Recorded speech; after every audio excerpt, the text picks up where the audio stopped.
Ali Imran ku teliti. Itu satu-satu. Lalu setelah kantuknya hilang, membaca dan menguatkan diri di 11 ayat terakhir surah Ali Imran. Nah, 11 ayat terakhir itu ayat tentang riset, membimbing kita jadi orang pintar. Inna fi khalqis samawati wal ardi wa ikhtilafil laili wan nahari laayatil liulil albab. Ya, bagi orang yang pintar itu, yang paham esensi hidup. Dalam bahasa Quran namanya ulul albab. Ulul albab itu yang mengerti tentang inti sesuatu. Antum kesini mau ngapain? Kan motivasinya bisa beda-beda. Ya, ada orang yang paham inti hidupnya. Saya hidup ini cuma sementara di dunia, mau pulang nanti menghadap Allah. Saya pengen cari bekal. Nah, dalam mencari itu seperti apa? Dia paham inti kehidupan. Yang belum paham dia nikmati dunia saja. Kalau Imam Al-Ghazali memberikan ilustrasinya gini, ada orang dikasih tabung oksigen, ditugaskan nyelam ke laut, diberikan beberapa tugas. Nih ambil nih 6 mutiara, 1, 2, 3, 4, 5, 6. Waktunya 2 jam, kurang lebih. Begitu menyelam, baru nyelam pertama, masih fokus dengan tugas. Begitu ke dalam, mulai lihat yang indah-indah, terumbu karang, gitu kan. Kemudian juga ikannya mulai bagus, mulai indah. Lupa dengan tugas. Ya, dan dia tak tahu ada hiu yang mengancam di samping-samping itu. Ya kan? Akhirnya baru sadar ketika waktu tersisa tinggal 5 menit lagi. Gitu. Mulai ingat Tuhan tuh. Nyari yang dapat cuma 1-2 mutiara, naik lagi ke atas. Nah, orang yang ngerti tentang esensi tugasnya, dia fokuskan dulu pada tugasnya itu, cari yang 6 itu. Ya, kemudian gunakan yang 6 itu untuk menjalani tugasnya, silahkan cari keliling, dapatkan. Itulah ulul albab. Jadi kita itu akan bersentuhan dengan lapis-lapis kehidupan di bumi, silahkan kemana saja bisa berkreasi. Anda mau jadi arsitek, jadi pilot, jadi insinyur, jadi ahli agama, bertempat di sini, bisa di luar negeri, silahkan. Ada yang ke angkasa riset. Inna fi khalqis samawat. Nanti tugasnya ada yang riset. Dari mulai pilot, jadi mulai pesawat khusus sampai ke astronot dan sebagainya. Kalau udah nyampe astronot ke bulan belum kenal Allah, kemana lagi harus kenal Allah? Tuh. Nanti poinnya apa? Alladzina yadhkuruna Allaha qiyaman wa qu'udan wa 'ala wa yatafakkaruna fi khalqis samawati wal ard. Tafakkur. Antum kuliah itu mau sampai kapan, mau jadi apa? Tafakkur itu menyiapkan rencana, difikirkan sesuatu dengan matang sebelum dilakukan. Nah, kalau kita panjang pikirannya. Quran surah 59 ayat 18. Ya ayyuhalladzina amanu taqullaha wal tanzur nafsum ma qaddamat lighad. Ghad di sana sampai akhirat. Jadi ulul albab itu begini ya nyusunnya nih. Nanti kan saya dari dunia pindah ke kubur. Ya kan? Waiting room. Dari kuburan nanti baru mahsyar dikumpulkan sampai akhirat. Akhiratnya pengen ke surga. Surganya ada 8 pintu pilihan. Dari jannah yang biasa sampai firdaus. Kan standar yang pengen cita-cita, umat Nabi Muhammad pengen di firdaus kan? Itu ya? Halo? Kan? Terus pengennya dengan Nabi Muhammad kan? Nah, wajah-wajahnya beginilah gitu kita. Harapan boleh-boleh saja. Sah. Nah, dari sini cara berpikir yang runtut itu kata Al-Quran, turunkan dulu capaian tertinggi surganya. Amalannya apa untuk ke surga Firdaus? Itu kan amalan sifat. Amalan sifat, bukan amalan profesi. Misal, Quran surah ke-23 Al-Mu'minun, ayat 1-9. Bacanya dari yang ujungnya dulu. Alladzina yarithunal firdausa hum fiha khalidun. Ada calon penghuni surga Firdaus yang sedang berpetualang di bumi. Dan dia pewaris surga Firdaus akan kekal tinggal di dalamnya. Siapa orang-orang ini? Baru baca ayat 1-nya dari awal. Qad aflahal mu'minun alladzina hum fi salatihim khashi'un walladzina hum 'anil lagwi mu'ridun. Terus lidzakati fa'ilun dan seterusnya. Ya, akan bahagia orang yang konsisten memegang teguh imannya dengan kuat. Makanya penghuni surga Firdaus keimanannya menggunakan isim fa'il, kata benda, bukan kata kerja.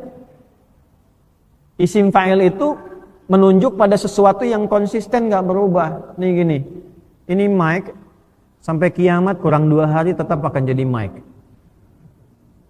Jelas ya? Sehari lagi sadar kita bahwa ini memang tetap Mike, gak akan jadi ayam. Ya. Nah ini benda namanya. Tapi kalau pekerjaan itu bisa turun naik. Fungsi ketika suaranya disebutkan bisa bagus, bisa tidak, bisa dipegang, bisa tidak. Itulah pekerjaan.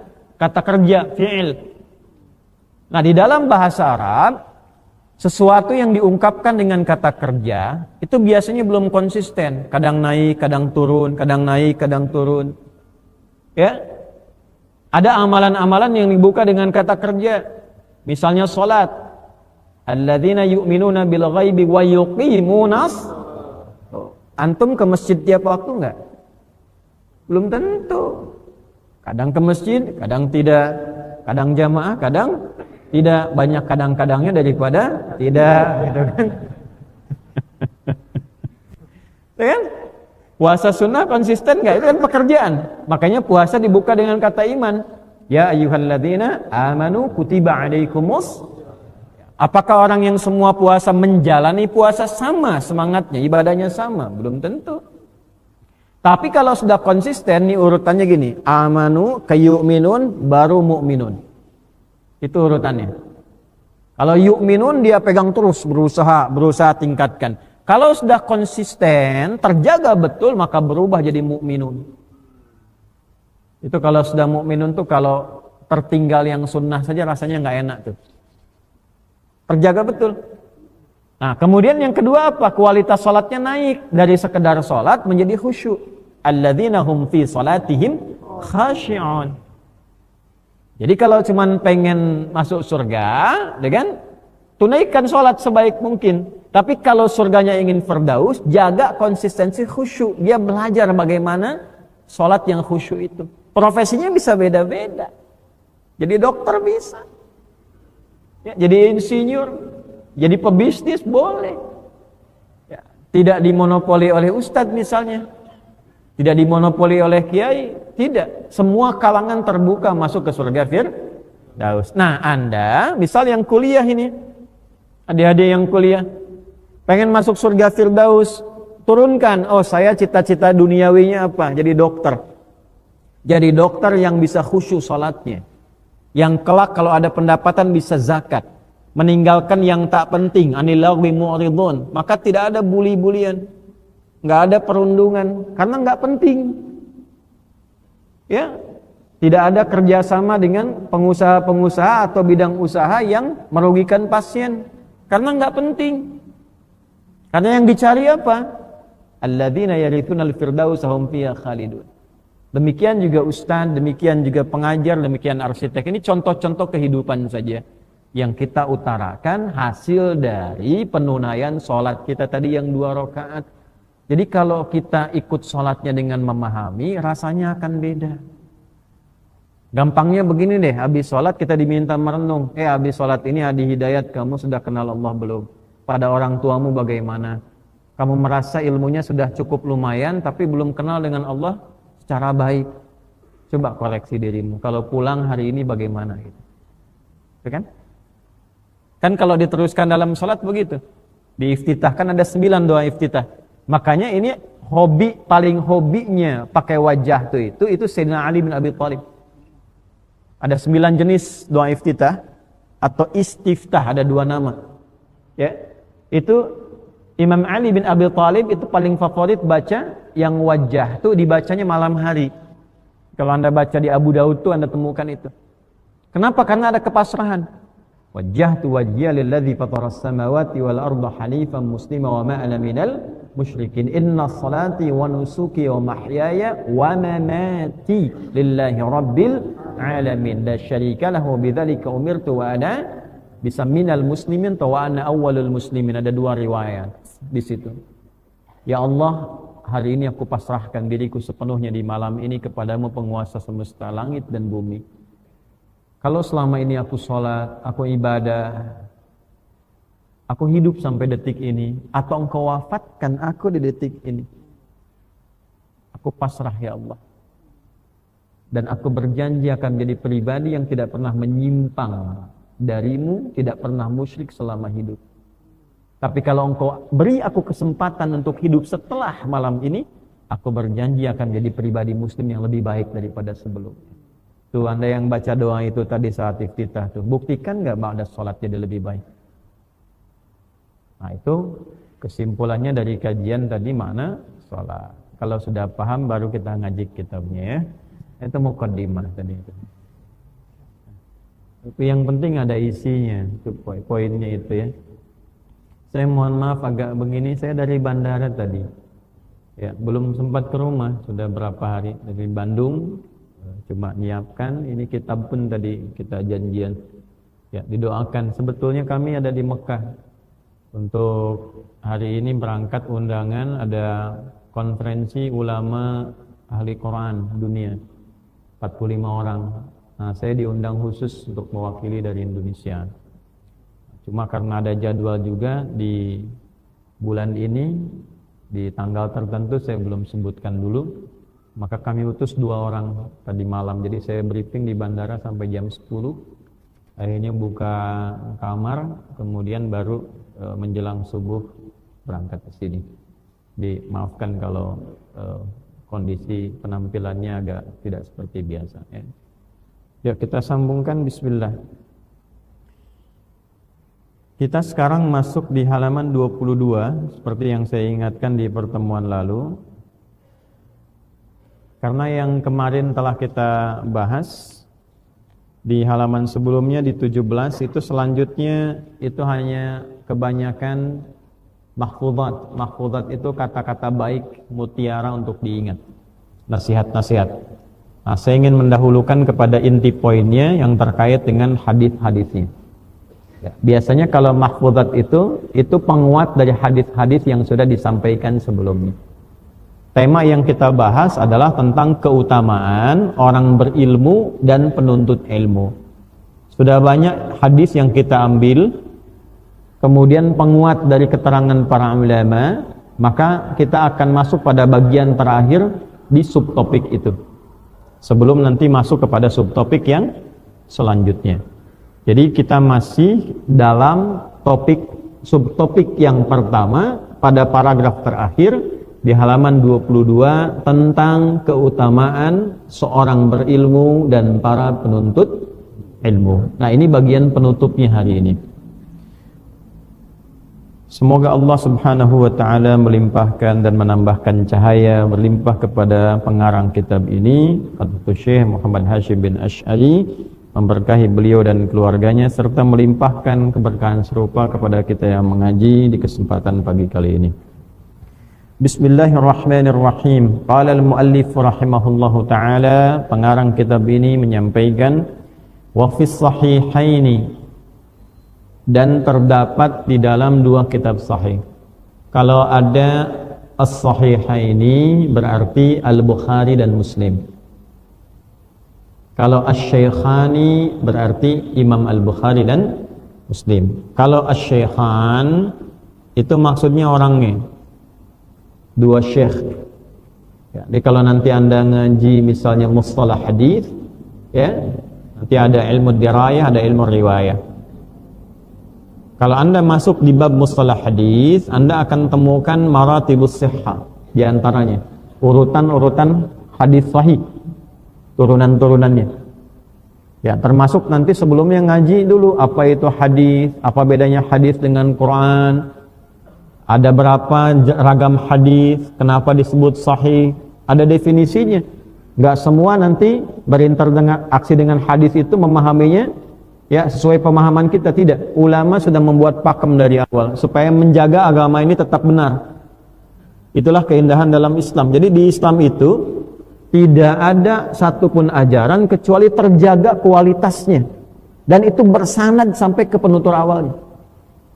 Ya, makanya hadis disebut sahih itu ada syaratnya 5. Mattasala isnaduhu binaqlil adlid dhabiti ittisalis sanad ala adli ad-dhabit.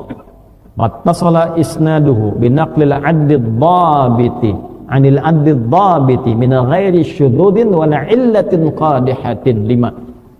Paham? Tidak. Ya. Mattasala isnaduhu, yang bersambung sanadnya. Bersambung sanad nanti dibagi lagi. Ada yang mutawatir, ya, yang banyak diriwayatkan dari Nabi, orangnya banyak. Seperti inilah Nabi ngajar, orang banyak, sehingga tidak tertutup, ya. Awas nih, kemungkinan-kemungkinan yang ada itu untuk paham. Jadi semuanya memungkinkan mereka itu untuk mendengar, sehingga tidak ada satupun peluang untuk dusta, karena yang meluruskan banyak, ya. Yang meluruskan banyak, karena terlalu banyak saksinya. Kalau satu orang mau bicara menyimpang, banyak yang meluruskan. Itu mutawatir. Di bawah itu nanti ada masyhur. Ya, di bawah itu nanti ada ahad dan seterusnya. Enggak boleh putus. Kalau putus nanti ada istilah lagi. Kalau maqbu', tengah-tengah nanti ada mu'dhal. Misalnya dari 5 orang di tengah-tengah urutan ketiga dengan 4 hilang orangnya. Belum ditelusuri, belum ketemu, turun status tuh. Jadi mu'dhal.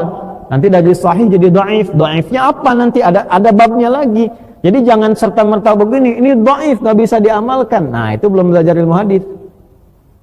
Karena dhaif pun ada urutannya lagi.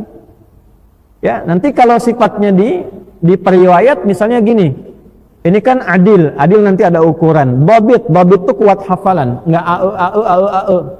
Ya. Sekarang koma, besok titik gitu. Ya. Sekarang Rabu, besoknya tiba-tiba harusnya Kamis jadi Minggu. Ya, kukira hari Rabu ternyata hari Minggu. Kukira kau menunggu ternyata cari yang baru. Ya pusing kan? Aduh. Beda-beda. Ya. Itu beda-beda, hilang dikit aja turun status. Imam At-Tirmidzi buat klasifikasi. Kalau ada perawi nyebutkan A, tiba-tiba jadi B, walaupun tipis itu turun nanti hadisnya dari sahih jadi hasan. Ya, masih kuat ingatannya. Cuma nanti ada idtirab dalam beberapa, keraguan dalam beberapa hal, turun status. Itu sampai begitu. Sampai begitu. Belum nanti penelusuran lebih jauh. Orang ini benar enggak? Perilakunya bagaimana? Pernah bicara yang menyimpang enggak? Imam Al-Bukhari itu udah jalan jauh. Karena mendapat informasi ada seseorang itu punya koleksi hadis di zaman beliau. Jalan jauh ditunjukkan untuk ngambil hadis itu. Antum masih enak nih. Berangkat dari rumah udah tahu jadwal kajiannya. Kan? Berangkatnya fasilitas enak. Berangkat tinggal pilih, ada kendaraan dari roda 4 sampai roda 2 dan seterusnya. Apalagi yang rumahnya dekat, tinggal jalan aja gitu. Di masjid fasilitas enak. Imam Al-Bukhari sampai nanya-nanya, dengar info, nanya, jalan kaki dikejar. Sampai ke dekat rumahnya, tiba-tiba orang itu sedang bermain dengan hewan. Ada yang menyebut keledai, ada yang menyebut hewan lain.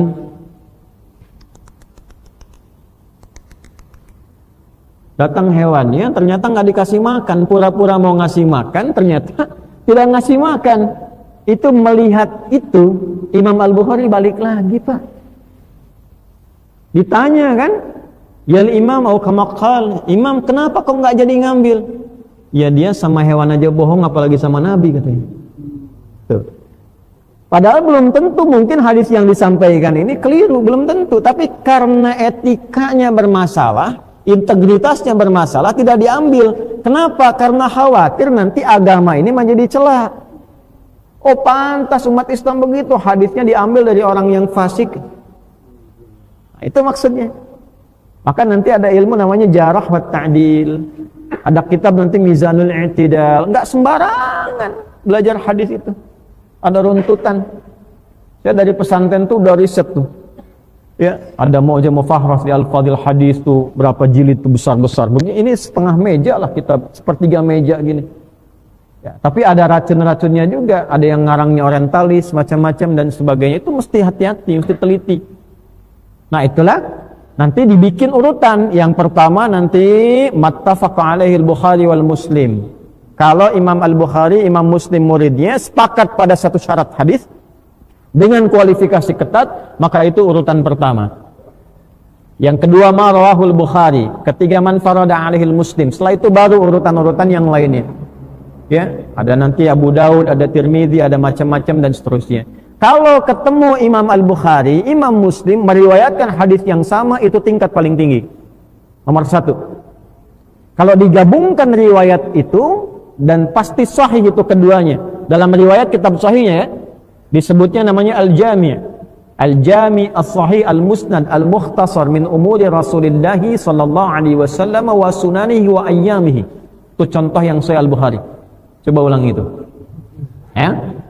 Karena kepanjangan disingkat Sahih Al-Bukhari, maka disatukan dengan Jami' Sahihnya Imam Muslim, digabungkan Sahih dengan Sahih, ketemu, gabungkan jadi 2, maka Sahihaini. Gampang ya, kalau ada ain ujungnya pasti 2. Mukmin 1, mukminain 2. Muslim 1 orang, muslimain 2 orang. Ain 1 orang, 1 mata, ainain 2 mata. Qurrata ainaini, dia adalah permata bagi kedua mataku. Jadi maksudnya apa? Kalau ada namanya qurrata ain tuh, mudah-mudahan anak tuh kalau dipandang jadi bahagia ibu bapaknya. Ya, akhlaknya mulia. Ini wafis sahihaini, itu maksudnya. Dan terdapat di dalam 2 kitab sahih. Artinya penutup dari subtopik ini dicantumkan hadis paling sahih dengan martabat pertama. Tidak mungkin bikin begini kalau bukan ahli hadis, karena beliau pun punya sanad. Dibuka dengan hadis yang kualitas terbaik, ditutup dengan hadis kualitas terbaik. Jadi mau dibantah susah. Ya, mau dibantah susah. Nah, ini yang punya kitab, ini kan tidak disebutkan referensi. Karena kalau ulama dulu itu mengarang untuk memudahkan saja. Waktu terbatas, alat-alatnya terbatas juga. Nyari kertasnya nggak mudah nulisnya. Waktunya terbatas. Dalam keterbatasan karyanya banyak. Tapi muridnya taat. Sami'na wa ta'na. Jadi kalau ulamanya bilang A, langsung dikerjakan. Karena tahu ulama betulan. Nggak banyak nanya. Nah, yang sekarang dikasih tahu sami'na wa nanyaina. Nah, semua dipukul rata, dikasih hadis nanya, mana referensinya? Mana dalilnya? Dikasih kitab gak bisa baca, tolong bacain. Repot habis waktu kita di situ. Ya. Nah, untuk memudahkan, kalau nanti yang suka baca kitab cari, saya sudah telusuri ini. Ini riwayatnya 1, berarti Al-Bukhari Muslim ya. Di Al-Bukhari nomor hadis yang ke-100. Boleh kalau mau dicatat. Nomor hadis yang ke-100 di kitab Al-Bukhari. Di Muslim nomor hadis 2673. 2673. Sudah? Supaya nanti bikin footnote di situ. Ya, nanti kalau ada yang dibutuhkan menjadi makalah, gampang nyarinya. Baik, selain di 2 kitab sahih, Bukhari Muslim, Al-Bukhari dan Muslim, ada lagi enggak di yang lain? Ada. Di At-Tirmidzi. Di At-Tirmidzi. Berapa nomor hadisnya? 2652. Rawinya sama, nanti saya akan sampaikan dengan redaksi ya, dengan diksi yang terlihatnya berbeda. Ya, isinya sama. Karena beda dengan Al-Quran. Kalau Al-Quran, lafadznya langsung dari Allah dan maknanya. Nabi ditugaskan menerangkan maknanya, menyampaikan lafadznya. Jadi nggak ada bedanya. Karena itu kalau menghafal Quran, ya mesti Qurannya. Jadi kalau baca terjemah, jadi terjemah saja. Kalau mau baca Quran, ya pakai lafadz Qurannya. Nggak boleh diganti-ganti. Jelas? Kalau hadis tidak dituntut hafal, tapi diminta memahami isinya. Gitu. Oleh karena itu, sahabat yang mendengar itu, yang dari Nabi, bisa menyampaikan hadis itu dengan makna, dengan riwayat. Yang penting isinya sama. Karena kenapa? Kalau Nabi menyampaikan dari 10 orang, lalu 10 orang menyampaikan lagi kepada yang lain, bisa jadi diungkapkan dengan bahasa yang tidak sama. Tapi isinya sama. Nih saya sampaikan ya. Insya Allah setelah dari pengajian ini, saya akan berlanjut ke Tanah Kusir untuk mengajar materinya tafsir surat Abasa. Antum sampaikan lagi ke teman setelah ini. Saya yakin redaksinya beda-beda tuh. Kata Ustaz apa tadi? Kata Ustaz habis ini ke Tanah Kusir. Satu kan. Yang kedua, ngajar apa tuh? Katanya sih Abasa gitu kan. Oh, nanti nyambung ke sana sini tuh ada yang pendengarannya dhaif, lemah tuh. Ya. Ada yang tahrif karena lemah jadi menyimpang tuh. Ya, abis ini tahu mau langsung mau enggak kan, tambah kan. Nanti diriwayatkan sama orang yang dengar, yakin banget tuh. Abis ini Ustaz dari ke Tanah Kusir tahu mau jadi mau enggak gitu kan. Beda-beda. Nah, itulah kenapa yang nyampe ketika perlu diverifikasi lagi. Benar enggak dari Nabi? Siapa yang terima? Jalurnya apa? Untuk menjaga kebenaran risalah agama ini. Dan itu cuma ada di Islam. Ya, kalau bukan agama yang benar kan nggak mungkin begitu. Semudah-mudahnya aja. Tapi kan ini sama semua. Coba Anda cek. Orisinilnya ada, bahasa nabinya ada. Nabi kan bukan dari Sunda. Ya kan? Bukan dari Jawa, bukan Sumatera, bukan Malaysia. Karena Nabi dari Arab, bahasanya pasti bahasa Arab. Itu bahasa aslinya masih ada. Penjelasan ke kita nanti dijelaskan dengan bahasa-bahasa kita. Terjemahnya baru dari mulai yang Indonesia sampai ke bahasa daerah, sampai ke bahasa Amerika, Inggris dan sebagainya, itu diterjemahkan, tapi bahasa lokal aslinya ada. Coba Anda temukan tuh.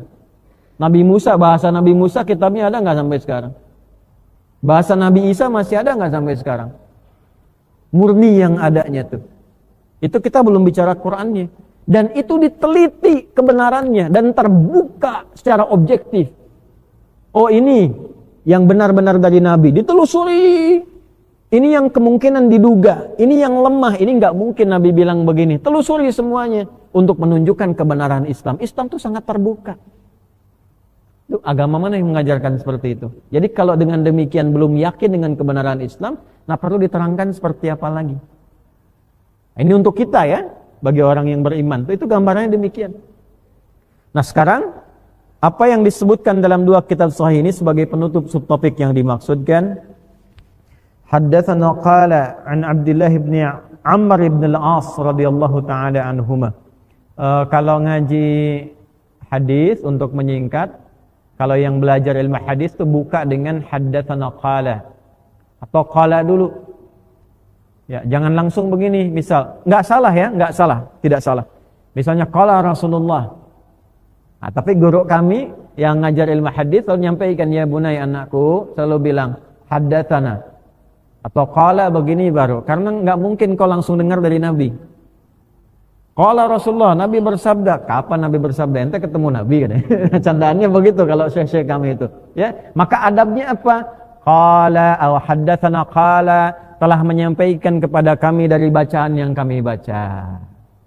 Dari bacaan ini tersambung sanadnya, nyambung, dimudahkan langsung ke rawi terakhir, yaitu Abdullah bin Amr bin al-As radhiyallahu taala anhuma. Siapa beliau ini? Saya sudah terangkan saat di Bandung kemarin.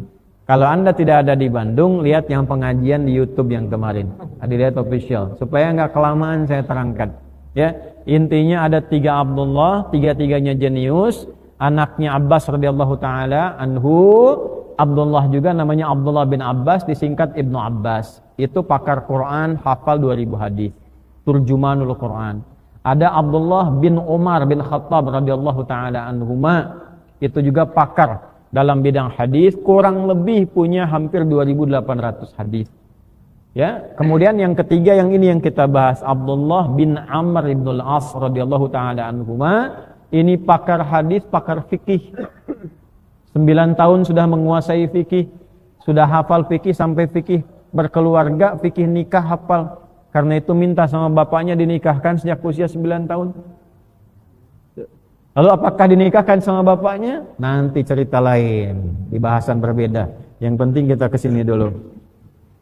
Bapaknya, ibunya yang mendidik anak dengan baik, contoh menyekolahkan ke pesantren, sekolah-sekolah Islam. Lalu anaknya tumbuh, bacaan-bacaan itu diamalkan, diajarkan pada orang lain, maka pahalanya mengalir kepada kedua orang tuanya. Oleh karena itu dalam ilmu hadis biasanya ketika ada ayah mendidik anak, ibu ayah mendidik anak, lalu dimulailah bacaan hadis itu, disebutkanlah satu, biasanya anaknya dihilangkan, disebutkan inisial anak, langsung dilekatkan ke bapak binnya. Misalnya Ibnu Abbas, Ibnu Umar, Ibnu Amr. Lalu doanya muncul, radhiyallahu ta'ala anhuma. Kalau Abdullah bin Amr ini, taruhlah misalnya 2000 hadis, satu hadisnya kita baca, dan kita baca ribuan orang untuk hari ini saja radhiyallahu ta'ala anhuma, maka ribuan itulah yang mengalir untuk mereka semuanya, termasuk ayah ibunya. Nah, jadi tolong dikuatkan ibu nih bapak anaknya di pesantren, sekolah-sekolah Islam, kan banyak nih. Ya ada Al-Azhar, ada macam-macam sekolah-sekolah yang lain tuh. Ya ada Akhyar, ada segala rupa. Sekolah, doakan yang support yang betul belajarnya. Nanti kalau anak itu jadi sesuatu di masa depan, ngalir pahala terus tuh. Sampai ke alam kubur. Ya, seperti kita membaca hadis ini. Semoga Allah meridai kepada beliau dan kedua orang tuanya. Qala Abdullah bin Amr ibn al-As radhiyallahu ta'ala anhuma menyampaikan, sami'tu Rasulullah sallallahu alaihi wasallam yaqul, saya pernah mendengar Rasulullah sallallahu alaihi wasallam mengatakan, beliau bersabda. Perhatikan baik-baik, kalau haddatsana itu Nabi nyampaikan langsung. Misal ada Nabi, sahabat-sahabat dengar, Nabi nyampaikan, objeknya langsung ada. Maka Nabi nyampaikan, objeknya kami. Jelas? Nah, sami'tu mendengar, Nabi bicara, orang-orang dengar nih. Tapi umum sifatnya disampaikan. Pemberian informasi secara umum, dan ini termasuk yang dengar. Ya? Nah, maka kalau ada yang seperti itu, intinya hadisnya kuat. Karena langsung mendengar dari sumber pertamanya. Jelas sampai sini? Apa yang beliau dengar? Saya langsung bacakan. Sami'tu Rasulullah sallallahu alaihi wasallam yaqulu, saya pernah mendengar Rasulullah SAW bersabda, innallaha la yaqbidul ilma intiza'an yantazi'uhu minan nasi. Riwayat 1. Tadi kan Anda tulis tuh, ada Al-Bukhari nomor hadis 100 itu kan, Muslim nomor hadis 2673 itu kan. Cek lagi At-Tirmidzi nomor hadis 2652 ada kan. Nah, nanti ada redaksi yang yantazi'uhu minal ibadi, ada 2, minan nasi minal ibad. Itu faedahnya tadi tulis referensi. Walakin yaqbidul ilma biqabdil ulama'i. Saya bacakan dulu. Hatta idza lam yabqa alimun. Redaksi ini. Redaksi yang lain, hatta idza lam yubqi aliman. Ada 2. Ya, ini yang di Al-Bukhari dan Muslim. Redaksi ketiga yang di At-Tirmidzi, ya, teruskan dulu. Hatta idza lam yatruk aliman. Redaksi ketiga. Isinya sama. Maknanya sama. Ya, tapi cara menyampaikannya dengan diksi yang berbeda. Karena mendengar kan? Mendengar dari Nabi. Ya, setelah mendengar kalimat itu, tadi yang saya sampaikan, kan disampaikan tuh pada orang-orang, sipulan dari sipulan. Disampaikan dengan diksi yang berbeda oleh sipulan. Nanti ketemu di jalur mana nih? Yang mendengar dari Nabinya sama semuanya. Tapi kan nanti yang dengar dari sipulan setelah Nabi meninggal, ini pergi ke tempat lain, nyampaikan, dengar, sampai ke kita, 15 abad tuh. Yang nyampe ke kita ini, kurang lebih ada 3 redaksi, dikumpulkan oleh para ulama semuanya, dibawa jalurnya, nih, akhirnya kita ketemu. Nanti kalau Anda belajar ilmu hadis, Anda akan mengerti, oh yang yatruk, lam yatruk ini, oh ini sipulan nih yang bicara, dia dengar dari sipulan. Yang bilang lam yubqi sipulan, ketemunya dari sipulan. Yang lam yabqa ketemunya di generasi ini sampai ke nabinya begini. Sehingga ketika terkumpul di situ nyambung ke nabi, maknanya sama semua. Paham? Halo, paham? Ini artinya orang Islamnya jujur. Jujur kan disebutkan semuanya. Halo? Iya kan? Nah, dan ini menunjukkan perjalanan agama ini alami sifatnya. Sehingga ada ketelitian di dalamnya. Ittakhadhan nasu ru'usan juhala fasu'ilu fa'aftau bighairi ilmin fadallu wa adallu. Ke ujungnya sama semua. Rawahul Bukhari wa Muslim fi sahihaihima wa Tirmidzi fi sunanihi. Atau ada juga yang menyebutkannya nanti Sahihul Jami' yang Imam Tirmidzi. Yuk kita baca dengan berman. Innallaha, sungguh tanamkanlah dengan kuat dalam hatimu, jangan sampai engkau ragu bahwa Allah itu. Nah, saya baca dengan ilmu nahwu ya. Jadi kalau belajar kita agak panjang tuh. Nanti ada nawasibul isma inna wa akhawatuha. Inna harfu nasbin wa tawkidin tansibul isma wa tarfa'ul khabara mabniyun 'alal fathi la mahalla lahu minal i'rabi. Inna itu huruf yang berfungsi menguatkan sebuah hukum. Ditandai dengan kalimat setelahnya itu akan menjadi fathah harakatnya kalau dia tunggal. Kalau jama bisa kasrah atau ujungnya ya sebelum akhir. Karena ini mufrad tunggal, Allah itu ahad, lam yalid wa lam yulad wa lam yakul lahu kufuwan ahad. Maka setelah inna harakatnya pasti fathah. Innallaha, tidak mungkin innallahu, tidak mungkin innallahi. Pasti a. Nah, fungsi utamanya bukan karena harakat. Fungsi utamanya adalah jika ada kalimat dibuka dengan inna, maka ini informasinya sangat penting dan kuat. Tancapkan dalam hati yang paling dalam, jangan pernah ragu.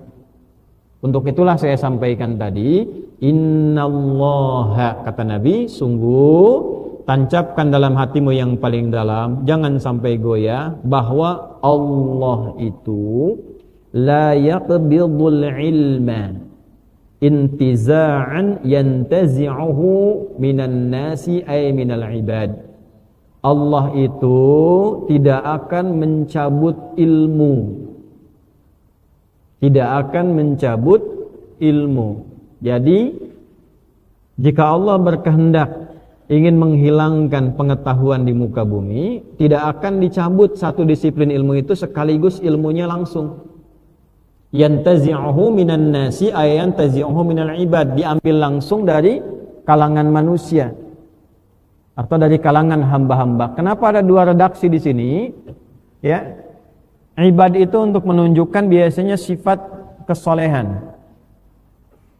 Ada kelompok ngaji, ya.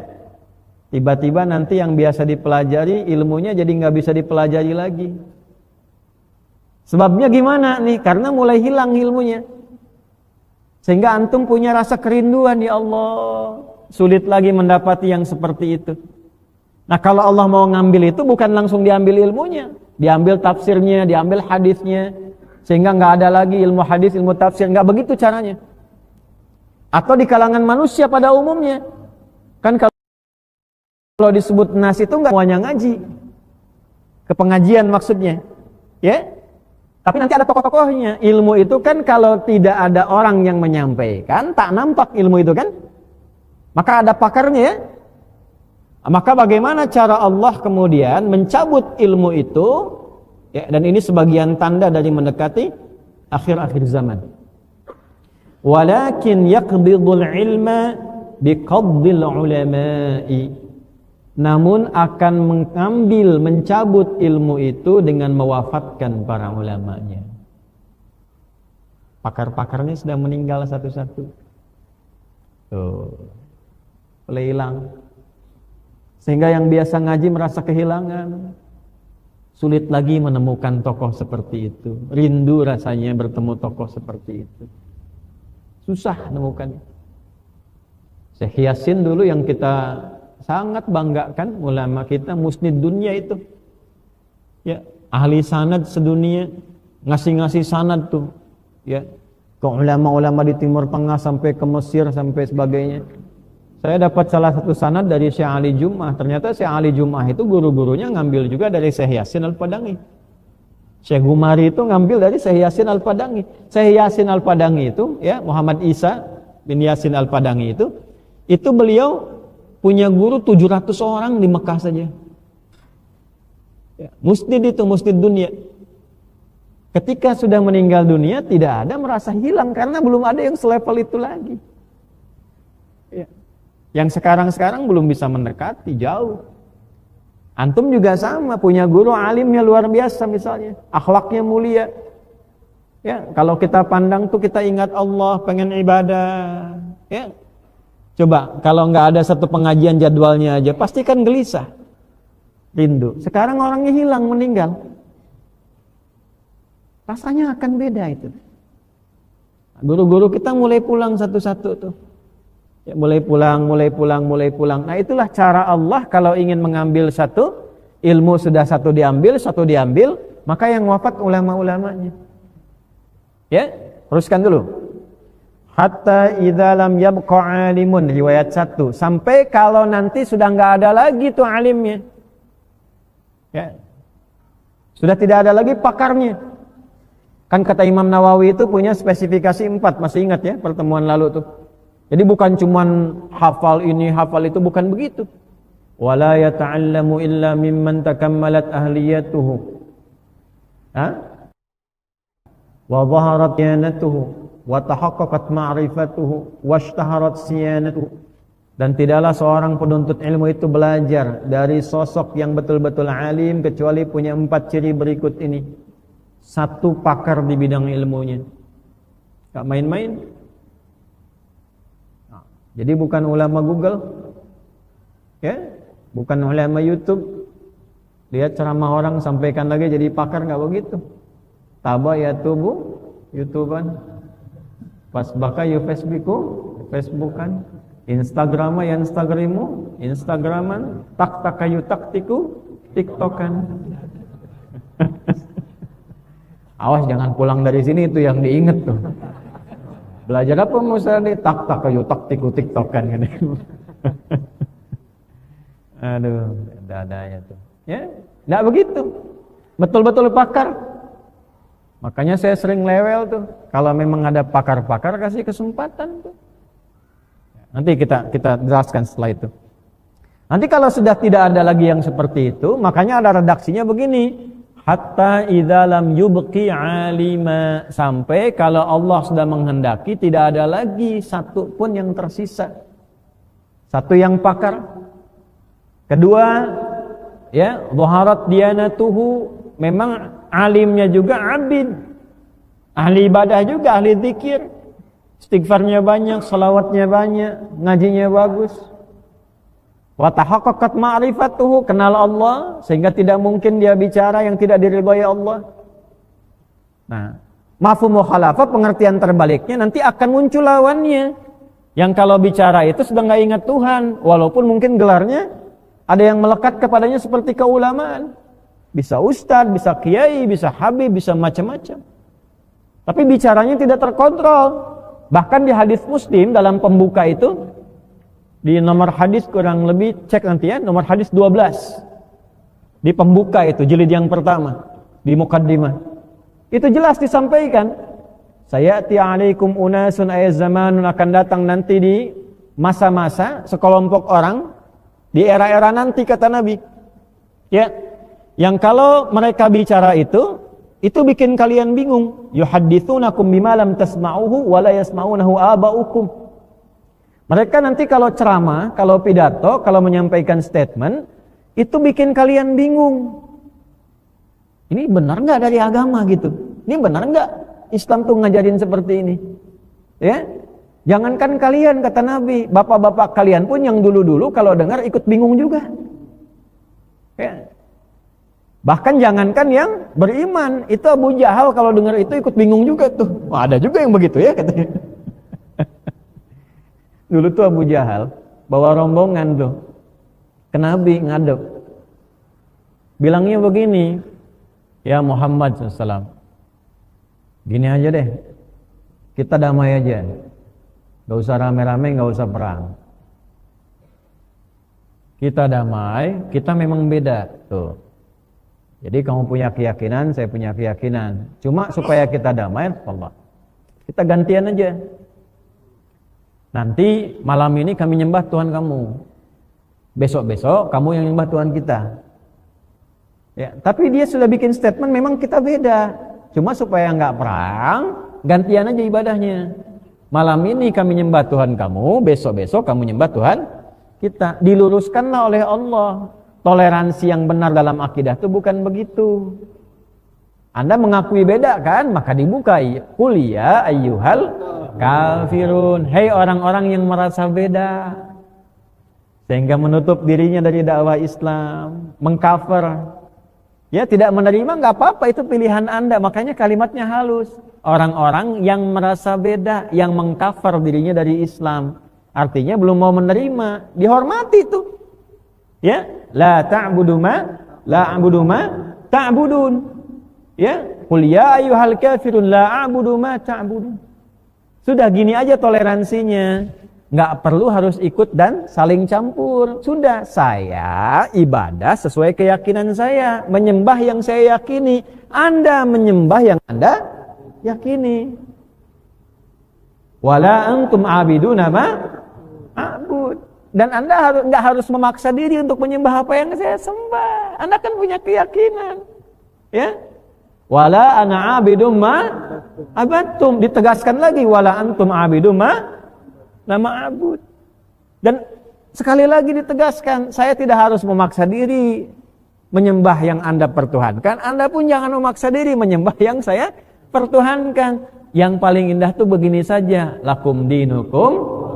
Nah, saya menyembah yang saya yakini, saya menghormati Anda, silakan Anda nyembah yang Anda yakini. Kalau pengen tahu tentang Islam, saya terangkan. Nah, itulah tingkat tertinggi toleransi. Jadi nggak perlu ikut-ikutan. Kita harus menghormati keyakinan orang lain, jangan dipaksa. La ikraha. Ketika memaksa malah dosa. Baik dengan cara yang halus, apalagi kasar. Cara halus itu begini, ada musibah misalnya, terjadilah gempa bumi. Kita berlindung kepada Allah dari yang demikian. Gempa, sibuk, ada korban, kesulitan, mesti dibantu. Butuh obat, butuh sembako. Peluang nih berdakwah. Misalkan bagus dakwahnya dengan bilhal datang langsung. Tapi Anda bikin kreativitas misalnya, bikin biskuit mereknya la ilaha illallah. Yang kalau dimakan langsung syahadat. Datang medis ke situ, tahan obat, syahadat dulu baru saya kasih. Itu nggak boleh. Di Islam nggak boleh. Dosa malah. Dosa. Bikin tenda mereknya la ilaha illallah misalnya. Ketika masuk langsung syahadat. Ya, orang keluar kedinginan di luar. Oh, mau masuk, syahadat. Itu langsung dosa, nggak boleh. Di Islam nggak kenal begituan, nggak boleh. Ya, nah itu cara halus, apalagi yang kasar. Jadi nggak ada dengan menggunakan kekerasan itu tidak ada. Kita sudah khatam dengan itu semua. Ya, lakum dinukum. Nah, jadi yang paling bagus itu bagaimana caranya? Yang paling bagus saling menghormati. Hormati keyakinan orang. Kalau tanya tentang Islam, kita jelaskan. Terus kita praktekkan keindahan Islam supaya terasa dakwahnya. Di kantor bawa Islam itu, jangan cuma di masjid. Jujur, disiplin, tidak korupsi, tidak nyogok, itu Islam. Sehingga ketika orang tanya, Bapak kok berintegritas begini, tipsnya apa? Bukan karena saya, karena Islam mengajarkan saya berbuat seperti ini. Dulu begitu. Kenapa sekarang berubah? Ya memang saya sih dari dulu gitu. Dulu nggak begitu. Jadi ketika ditanya itu keluarnya apa? Allah yang menuntun saya begini. Nabi Muhammad yang ngajarin saya seperti ini. Semua begitu. Kalimatnya begitu.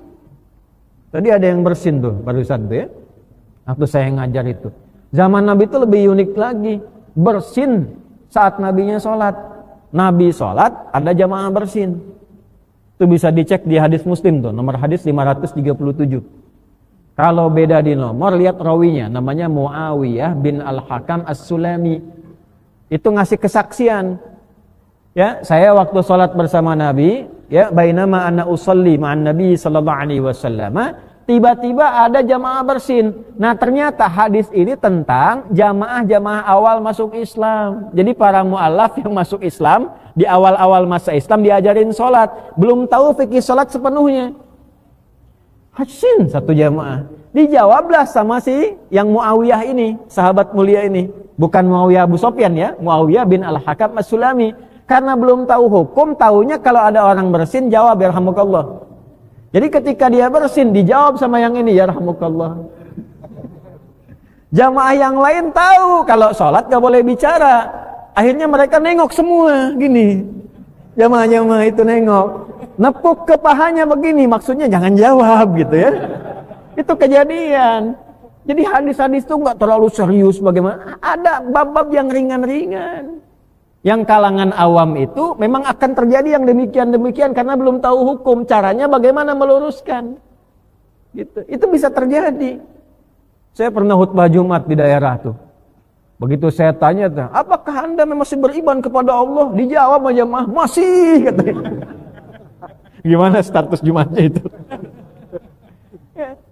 Setelah itu Muawiyahnya merasa nggak enak, kan diam. Begitu selesai sholat tuh kesaksiannya. Kata beliau, saya tidak pernah melihat guru terbaik selama saya hidup kecuali Rasulullah SAW. Tidak natap ke orangnya, nggak tunjuk-tunjuk. Cuma bilang kepada kami semua secara umum, dalam sholat itu alangkah baiknya tidak bicara selain bacaan-bacaan sholat. Tuh, keterimanya enak. Jadi semua itu yang diajarkan tidak merasa tergurui, yang salah tidak merasa disalahkan. Hei, yang benar kalau sholat begini, nggak begitu. Ya. Nah ini beda nih, makanya toleransi itu ada dalam Islam. Nah akidah itu toleransinya hormati keyakinan orang, jangan ganggu. Ya. Tapi saat yang bersamaan gak usah dicampur-campur. Nah, gimana contohnya? Udah tahu kan sudah punya keyakinan, Anda Muslim, yang lain ada yang Kristen, ada yang Hindu, ada yang Buddha. Hormati keyakinan yang lain. Kita maksimalkan keyakinan kita. Tiba-tiba ada yang mengatakan semua agama sama, menuju pada Tuhan yang sama, cuman caranya beda-beda. Nah ini kan jadi bikin bingung. Kita belajar tauhid dari dulu nggak pernah menemukan kalimat itu. Kalau balik ngaji ke hadis Muslim, jangankan kita, orang dulu yang dengar itu bisa ikut bingung. Tadi Abu Jahal tuh kalau dengar kalimat itu bikin bingung juga dia. Wah, ada yang lebih daripada saya nih gitu kan. Karena Abu Jahal pun ketika datang mengatakannya apa? Kita emang beda Muhammad. Gitu. Yang ini mengatakan kita semua sama. Tuhan yang sama cuman caranya beda-beda. Tuh Abu Jahal bisa komen tuh langsung. Kalau dulu dengar jangan dipotong sampai sini tuh, Ya. Nah itulah. Jadi kalau ada orang datang, Anda CFD tuh, Car Free Day, ya. Car-nya yang free, yang lainnya kan enggak. Nawar-nawarin misalnya agama lain, ya nggak usah dimarahin, cuman bilang aja terima kasih, yang kayak Bapak sudah ada dulu. Gitu. Saat Bapak nawarkan itu yang dulu sudah ada, dan turunlah surat indah namanya surat Al-Kafirun, penghormatan dan toleransi pada yang beda keyakinan. Ya, silahkan sembah yang Bapak sembah yakini, saya meyakini yang saya yakini, kita toleransi, Bapak yakini, kami yakini masing-masing ibadah. Dan kalau ingin tahu tentang Islam saya jelaskan. Jadi kita tuh kayaknya yang ceramah sama dia kan. Itulah indahnya. Nggak usah ikut-ikut. Nah yang dijagain masjid, adanya di masjid, jangan pindah ke tempat lain. Jelas ya? Nah ini paus mau datang nih, hormati. Ya, hormati, berikan akses dan segalanya yang beda keyakinan itu. Tapi biarkan nanti diurus oleh masing-masing, nggak harus ikut-ikut. Ya, nggak harus ikut-ikut. Tapi kita hormati, jaga kerukunan, jaga kebaikan. Biarkan saja. Nanti kalau tanya tentang Islam, jelaskan dengan baik. Jelas ya? Nah, kalau begitu kan indah kehidupannya. Teruskan, saya selesaikan sebentar ya. Kalau sudah tidak ada yang berilmu dengan benar lagi, ittakhadhan nasu ru'usan juhala. Nanti akan mulai muncul orang-orang tidak jelas dan repotnya menjadi acuan bagi kebanyakan orang. Maka mulailah orang-orang mengambil pemimpin-pemimpin. Maksud pemimpin di sini kalau bahasa sekarang rujukan-rujukan. Di ulama-ulama kan tuh mulai muncul gelar-gelar. Ya, sehingga sulit dibedakan mana kiai, mana dukun. Ya kan? Mana yang benar ustad, mana yang bukan ustad. Sampai almarhum dulu Kiai Haji MZ tuh sampai bingung begini. Saya bingung dah sekarang katanya. Kiai pakai sorban, dukun pakai sorban. Ntar besok saya pakaiin Kiai helm deh katanya biar diikutin kami. Gitu ya. Nanti akan muncul masa-masa begitu dan yang disampaikan aneh-aneh bikin kita bingung, di beneran bukan Kiai? Ini ustadz beneran bukan? Ya, udah muncul belum? Gimana mau video call sama malaikat kan? Contoh, gitu contoh. Muncul. Nanti banyak juga nanti statement aneh-aneh dan sebagainya, rame-rame. Fasu'ilu, yang repot tuh begini. Kalau muncul aneh, ya. Kan kita tahu dari Nabi rumusnya. Ya udah tinggalin aja. Jadi kalau muncul yang begitu sebetulnya nggak aneh, menunjukkan Nabi benar. Yang aneh itu setiap ada yang begitu ada pengikutnya. Gitu. Hanya bikin padepokan, bikin ini, bikin statementnya aneh-aneh akhirnya. Ya, alih-alih menguatkan Islam, menjelek-jelekan Islam. Ngarahkan kaum muslimin kepada hal yang tidak tepat. Akhirnya apa? Jadi rujukan, tampillah kemudian, tampil di TV, tampil di acara, bikin podcast, bikin macam-macam. Fasu'ilu, bolehlah ditanya, konsultasi. Kan? Fa'aftau bi ghairi ilmin, maka memberi fatwa tanpa ilmu. Fadallu wa adallu, maka saling tersesat dan menyesatkan. Yang ngasih fatwanya salah, yang dengar tersesat. Enggak ada tersesat di jalan yang benar. Ya, tersesat itu pasti salah. Ketika menuju jalan yang benar, itu artinya petunjuk, hidayah namanya. Ya, mengarahkan kepada jalan yang baik. Karena itu hidayah pasangannya shiratal mustaqim. Ihdinas shiratal mustaqim. Jelas kalimatnya? Baik, jadi kalau seseorang tiba-tiba ke masjid yang nggak pernah ke masjid, lewat ada orang kok bawa mushaf, lewat tiba-tiba kok dengar azan, padahal nggak pernah ke tempat itu artinya hidayah. Tinggal Anda mau ngambil atau tidak. Jadi jangan berikan kesimpulan tidak mendapat hidayah, tidak. Hidayah itu Allah tebarkan, tinggal ketika dikasih mau ngambil apa tidak. Fir'aun itu, boleh dicatat, Fir'aun itu sefir'aun-fir'aunnya. Ya, Fir'aun itu sefir'aun-fir'aunnya. Tetap dapat hidayah. Dikirimkan 2 nabi, Musa dan Harun. Konsisten mendampingi, cuman Fir'aunnya aja nggak mau ngambil kan. Jadi kalau Anda sudah mendapatkan hidayah dari Allah, apalagi ngaji sekarang, ustadznya juga hidayah, gitu kan? Dapat kalimatnya, dapat gambarannya, Qur'annya, hadisnya, terus Anda nggak mau ngambil juga, ya udah keduluan. Firaun dulu udah begitu. Ya? Tapi jangan langsung menyamakan, nggak boleh. Tidak, ini hanya etis saja. Ya, kalau bahasa Quran tuh gini, di Quran surah 81 ayat 26, fa'ina tadhabun. Terus kamu tuh mau kemana gitu? Hidupmu mau kemana sebetulnya? Jalan apa yang mau kamu tempuh? Paham? Nah, sekarang faedahnya apa? 1. Ya, manfaat dari hadis ini, makna umumnya apa? 1. Hendaknya setiap kita menjaga para ulama di sekitaran kita bila terdapat kualifikasi yang diisyaratkan oleh Nabi. Jaga. Karena ulama itu langka, Pak. Susah itu nyiapkannya. Enggak setiap orang belajar walaupun ke Timur Tengah pulang jadi ulama itu belum tentu. Belum tentu. Maka kalau ada ulama tuh dijaga 4 kualifikasi tadi tuh. Ya, pakar di bidangnya, agamanya bagus, tahaqqaqat ma'rifatuhu, dia kenal Allah, ma'rifatullah, ma'rifatul insan, kenal dirinya sehingga punya sifat ihsan. Wa dhaharat, kemudian siyanatuhu, akhlaknya bagus, kelembutannya, teladannya, kemuliaannya, ngajak kita kepada yang baik-baik, tuh jagain tuh.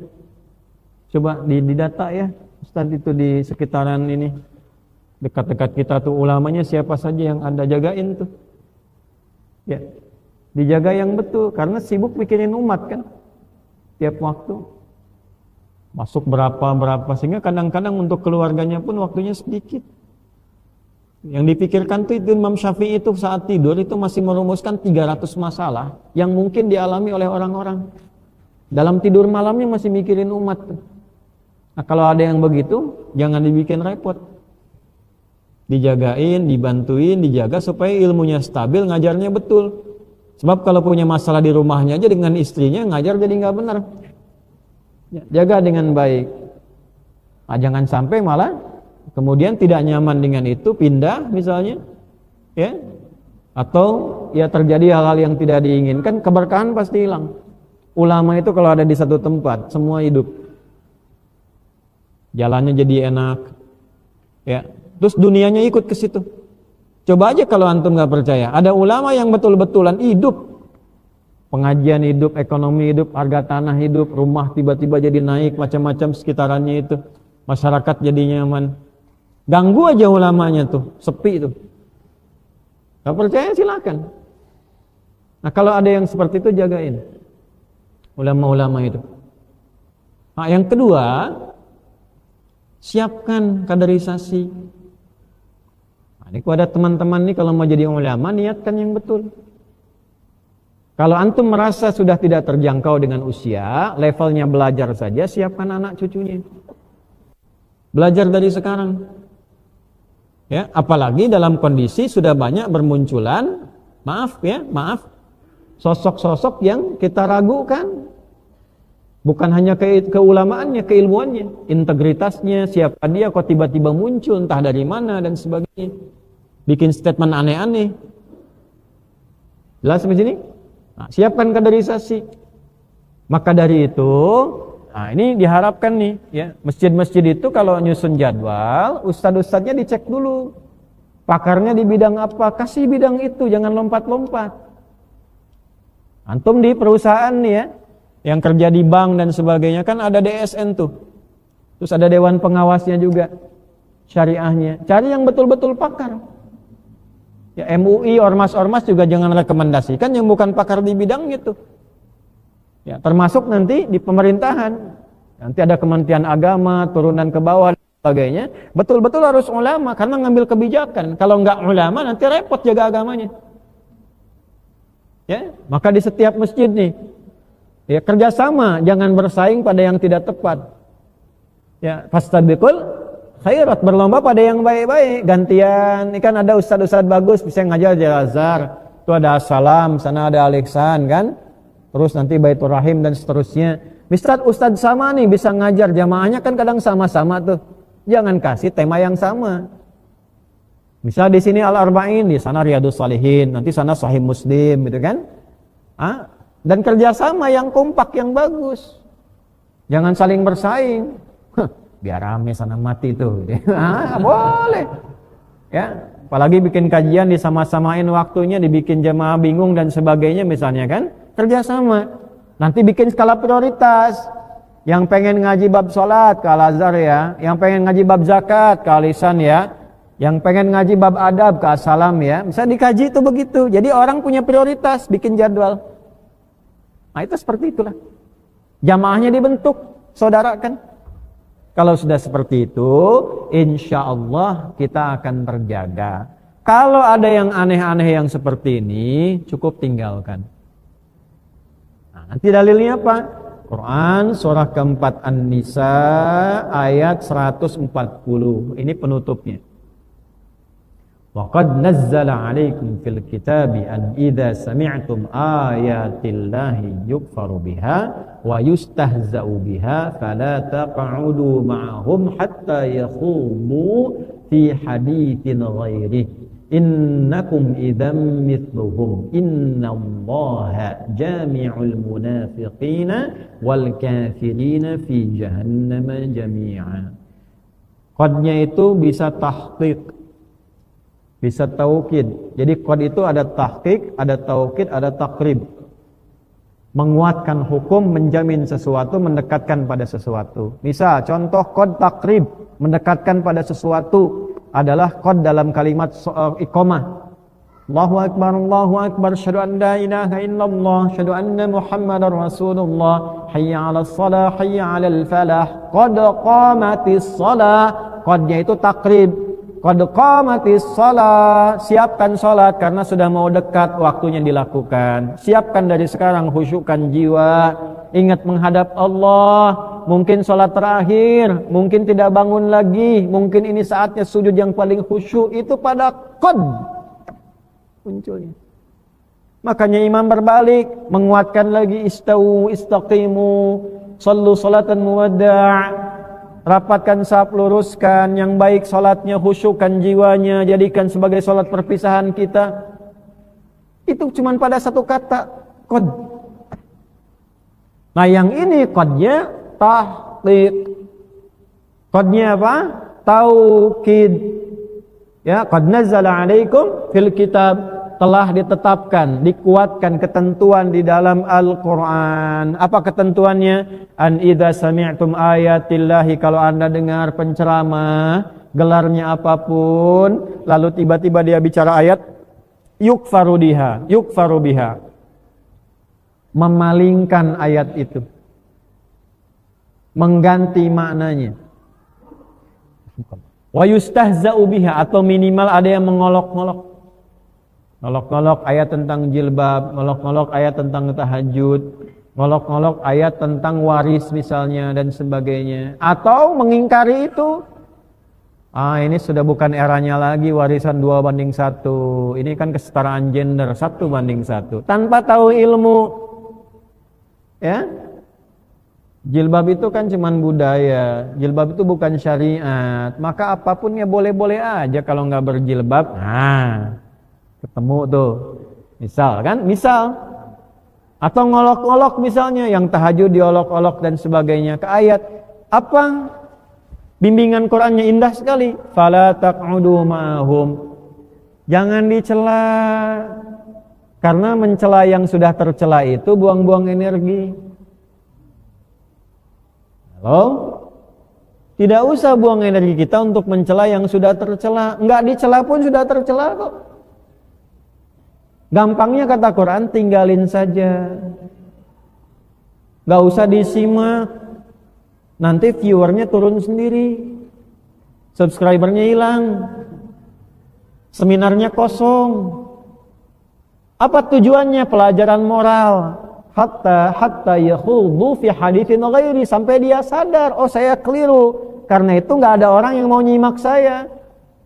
Sama kalau ada orang bikin proyek untuk bikin yang aneh-aneh, kalau nggak ada yang nyimak juga proyeknya berhenti sendiri. Yang danainnya nggak mau danain lagi, proyek gagal nih, nggak usah katanya gitu. Nanti yang ininya juga sadar, insaf dia, oh salah ini. Ya insaf asalnya, insaf, kembali berpikir jernih. Kalau anda fasilitasi, anda respon, memang maunya begitu. Kadang-kadang pengennya rame aja, pengen viral. Maka viral lah itu, yang tadinya yang tahu cuma 1-2 jadi menyebar, rame. Nah, kadang-kadang ya begitu. Makanya sekarang seringkali kalau ada sesuatu saya nggak pernah tanggapi, diamin aja. Biarin aja, ntar hilang sendiri. Ya? Ada yang datang sama saya, Ustadz, Buya katanya ini, ada orang bikin podcast. Kenapa? Karena Buya itu disebut katanya orang nggak jelas, tiba-tiba dikasih kartu Muhammadiyah, ini orang bukan dari Muhammadiyah, bukan apa dan sebagainya. Nah, saya diam aja, nggak usah dibahas lah itu. Udah, nggak penting. Untuk apa? Ini yang saya ajarkan ya, dari awal sampai dengan sekarang. Itulah yang diajarkan dari nilai-nilai kemuhammadiyahan. Begitu, salah satu nilainya. Nilai terbuka, nilai menghargai, nilai toleransi, nilai kebersamaan, nilai membangun persaudaraan. Kan di Muhammadiyah itu ada tarjih namanya. Tarjih itu membuka semuanya. Lalu disampaikan, ini ada pilihan kuat begini, gini. Anda mau pilih yang mana silahkan. Nanti yang terkuat dari semua kuat, semua kuat. Jadi bukan pendapat ini, enggak. Tarjih itu nih, yang paling kuat menurut Imam Syafi'i begini, yang paling kuat menurut Imam Malik begini, yang paling kuat menurut Imam Hanafi begini, menurut Imam Ahmad begini. Dari yang terkuat, kuat begini, Anda mau pilih yang mana? Rumusannya begini. Kalau kunut, nih begini. Saudara kita yang NU pilihnya kunut. Ada yang tidak kunut ya, misalnya yang di Persis misalnya. Ya, ini pilihnya yang nazilah. Itu disebutkan dalilnya semua. Jadi bukan untuk menjelekkan yang ini yang itu. Nah, itulah yang dipelajari itu seperti itu. Kami keluarga nggak boleh nyebut-nyebut sih. Dakwah ya dakwah saja gitu. Tapi alhamdulillah ya. Adalah gitu. Yang di NU ada, Muhammadiyah apa dan sebagainya. Saya itu masuk dari usia 12-13 tahun dikirim ke Pondok Pesantren Darul Arqam Muhammadiyah. Kartunya masih ada sampai sekarang pelajarnya. 2003 tuh zamannya itu dapat kartu, terus diminta saya di Boston tuh.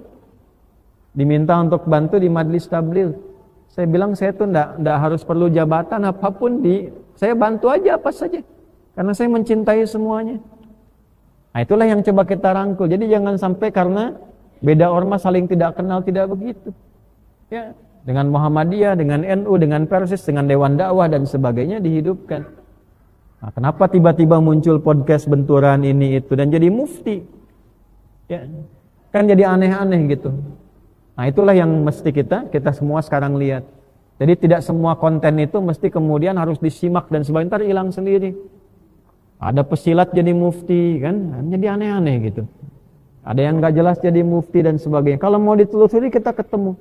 Sekarang ada rame isu nasab, nggak usah ikut-ikut. Nggak usah ikut-ikut, nanti hilang sendiri. Ya, kita pelajari yang benar yang seperti apa. Itu resikonya tinggi itu. Awas hati-hati. Manidda'a li ghairi abihi. Siapa yang mengklaim yang tidak menyatu kepada bapak atas keturunannya, wa huwa kufrun. Itu resikonya bisa kafir. Dan siapa yang membatalkan nasab seseorang yang bukan pada tempatnya, hati-hati juga. Ya, maka dia tidak akan mencium bau surga. Hati-hati. Nah, makanya mesti jernih kita melihat sesuatu. Enggak semua harus dikomeni, jaga tahan komentar dan sebagainya. Jelas sampai sini? Nah, oleh karena itu, semoga Allah melimpahkan kebaikan kepada Syekh Hashim, keluarga beliau, kebaikan-kebaikan kita doakan semuanya. Semoga Allah jaga negeri kita ini dalam kebaikan, dalam kemuliaan. Semoga Allah rahmati kita semua. Allahumma taqabbal minna innaka antas sami'ul alim wa tub 'alaina innaka antat tawwabur rahim. Rabbana atina fid dunya hasanah wa fil akhirati hasanah wa qina adzabannar. Allahumma 'allimna ma yanfa'una faqihna fid din wa 'allimna at-ta'wil. Allahumma waffiqna li na'mala ma fahimna bih biridhaka kama tuhibbu wa tarda. Sallallahu alaihi sayyidina Muhammad wa ala alihi wa sahbihi ajma'in. Wa akhiru da'wana subhanaka Allahumma rabbana wa bihamdika nashhadu an la ilaha illa anta nastaghfiruka wa natubu ilaik. Walhamdulillahi rabbil alamin. Sebelum saya tutup dengan salam, saya ingatkan supaya tidak lupa, sampai pekan depan di hari Jumat masih ada peluang, ada kuota untuk pendidikan kader ulama. Untuk S1 ada 3 lagi, untuk S2 ada 2 lagi. Pendidikannya sampai S3. Jadi kalau masuk S1 sampai S3, kalau S2 sampai S3 gratis. Dari mulai paspor dibantu, terjemahan dibantu, tiket dikasih gratis, dikasih uang saku. Kalau sudah menikah, keluarganya pun diberikan uang keluarga untuk 1 tahun. Syaratnya gampang. S1 maksimal usia 23 tahun. Bisa laki-laki, bisa perempuan. Tapi pengen jadi ulama, karena programnya hanya untuk ulama. Betul-betul belajar secara bersanad. Yang S2 pun bisa laki-laki, bisa perempuan. Batas maksimalnya 30 tahun lah S2. Nah, setelah itu kalau memenuhi 2 syarat ini langsung, kalau bagus langsung bisa diterima, insya Allah bulan depan bisa berangkat. 1, hafal Quran 30 juz.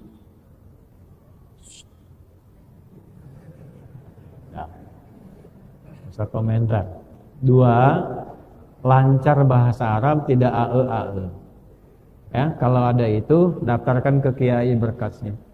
Nanti diseleksi, insyaallah nanti kita kirim di bulan depan.